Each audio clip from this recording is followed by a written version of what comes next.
ಪ್ರತಿಯೊಂದಕ್ಕೂ ನಿನ್ನ ಹೆಸರೇ ತಗೋತಿರ್ತಾರೆ. ವೆಂಕಿ ಹಾಗೆ ಮಾಡ್ತಾನೆ, ಹೀಗೆ ಮಾಡ್ತಿದ್ದ ಅಂತಿರ್ತಾರೆ. ವೆಂಕಿ ಅವರ ಅಪ್ಪ ಅಜ್ಜಿ ಮಾತ್ರ ಹಗಲು ರಾತ್ರಿ ನಿಂದೇ ಜ್ಞಾನ ಅಪ್ಪ ಅಂತಾರೆ. ಬೆಟ್ಟವ ಬೀಗ್ರೆ ವೆಂಕಿ ಇರೋ ಜಾಗದಲ್ಲಿ ಹಂಗೇಯ. ಅವನಿಗೆ ಮಾತು ಬರದೇ ಇರ್ಬೋದು, ಆದರೆ ಎಲ್ಲರ ಮನಸ್ಸನ್ನು ಗೆಲ್ತಾನೆ. ಆದರೂ ಆ ದೇವರು ನಿಮಗೆಲ್ಲ ಹೀಗೆ ಅನ್ಯಾಯ ಮಾಡಬಾರ್ದಾಗಿತ್ತು ಅಂತಾಳೆ. ಚೆಲ್ವಿ ಅವ ನೀನು ಸುಮ್ಕಿರು ಅಂತಾಳೆ. ವೆಂಕಿ ಸಿಂಚನ ಬಂದಿದ್ದಾಳ ಅಂತ ಕೇಳ್ತಾನೆ. ಸಿಂಚನ ಮನೆಗೆ ಬಂದಿದ್ದಾಳೆ. ಈಗ ಹರೀಶ ಮತ್ತು ಸಿಂಚನ ಮೊದಲಿನ ಥರನೇ ಇದ್ದಾರೆ ಅಂತ ಅವರಮ್ಮ ಹೇಳ್ತಾರೆ.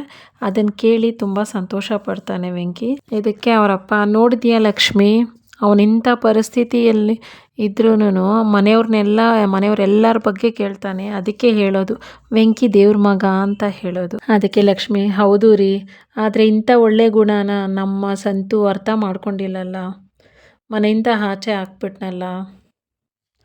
ಇದಕ್ಕೇನು ಹೇಳೋದು, ವೆಂಕಿ ನೀನಿಲ್ಲದೆ ಮನೆ ಬೇಕು ಅಂತಿದೆ, ನನ್ನ ಒಂದು ಮಾತನಾಡಿಸ್ಕೊಡ್ತೀಯಾ? ನಾನು ಸಂತು ಜೊತೆ ಮಾತಾಡ್ತೀನಿ, ನೀವಿಬ್ಬರು ಮನೆಗೆ ಬಂದುಬಿಡ್ರು ಅಂತಾರೆ.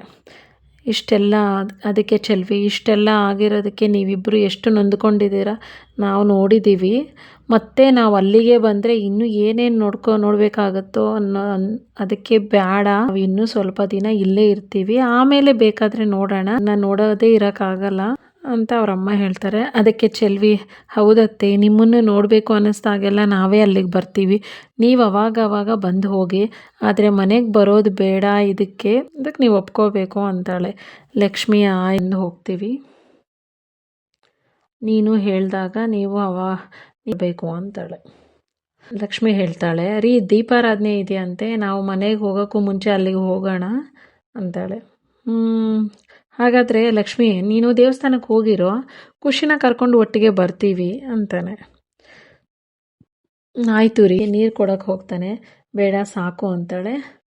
ಇಲ್ಲಿ ಸಿಂಚನ ಹರೀಶ್ ಇಬ್ರು ಹೊರಗಡೆ ಊಟಕ್ಕೆ ಹೋಗೋಣವಾ ಅಂತ ಹೇಳಿ ಪ್ಲಾನ್ ಮಾಡ್ತಿರ್ತಾರೆ. ದೇವಸ್ಥಾನಕ್ಕೆ ಬಂದಿರೋ ಸಿದ್ದು ಭಾವನನ್ನ ನೋಡಿ, ನಮಸ್ಕಾರ ಕೊಡ್ರೆ, ಏನು ಅಪರೂಪ ಆಗ್ಬಿಟ್ರಲ್ಲ ಅಂತಾರೆ. ವಸಿ ಎಲೆಕ್ಷನ್ ತಲೆ ಬಿಸಿ ಇತ್ತಲ್ವರ, ಅದಕ್ಕೇನೆ ಅಪ್ಪಾಜಿ ಏನೋ ಪೂಜೆ ಕೊಟ್ಟವ್ರಂತೆ ಅಂತ ಅರ್ಚಕರಲ್ಲಿ ಕೇಳ್ತಾರೆ. ಅವರು, ಹೌದಪ್ಪ ಕೊಟ್ಟಿದ್ದಾರೆ, ಹೆಸರು ಅರ್ಚನೆ ಮಾಡ್ಸೋಣ, ಹೆಸರು ಭಾವನ,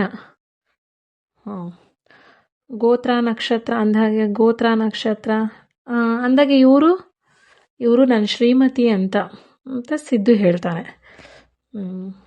ಹೆಸರು